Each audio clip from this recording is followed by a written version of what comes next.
What's going on, guys? It's Chris Lee. I'm here in Clearwater Beach, Florida, and this is number two out of the two videos that I decided to shoot today. And a subject that I wanted to talk about is sort of a subject called money matters. And I was talking with someone. I was actually talking with my wife, and we were just talking about this thing of, you might hear a person say that, and I'm paraphrasing that, you can't take this money with you, or when you die you can't take the money with you, so you might as well fill in the blank. And the fill in the blank may be you might as well spend it all up, or just waste it away, or just whatever the case may be. And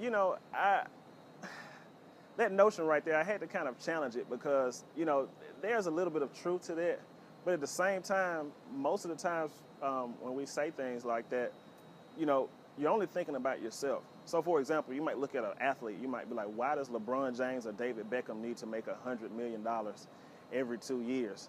They can't spend all of it. And that's the problem. They can't spend all of it. But they might have several nieces, nephews, children, aunts, uncles, cousins. They might have nonprofit organizations where they're the biggest donors. And just a lot of other things that sometimes we can't even get our minds wrapped around, or we can't even fathom.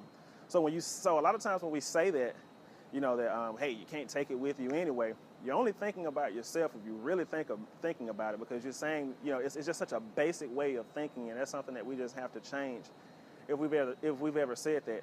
As if you could, because think about it. Can you take anything with you to the grave, right?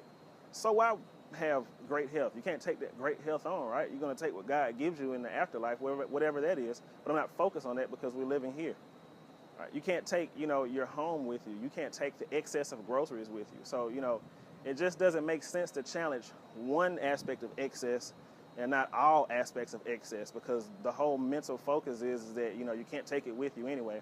That's just a real basic way of thinking, and I just feel like that's just something that, we've just got to get away from, because you could never say that if you're always thinking about someone else. If you're only thinking about yourself, then of course you're going to say, man, I can't eat all of this food. I might as well just buy, one bag of this and one bag of that. But if you've got children, you're going to start to think differently. So it's the same thing with your money. If you care about others, like children, your parents, or, children that you may possibly have, or any type of cause, or just, anything, then there's no such thing as, you can't take it with you to the grave. That's a known fact. We know that, but there are going to be people that's going to be here, after we're gone. So it's kind of a selfish thought process. Heard somebody say it. We had a discussion about it, so I just wanted to put that out there. Put some comments down, below, and just kind of let me know what you think, and we'll converse there. All right. I'll see y'all later.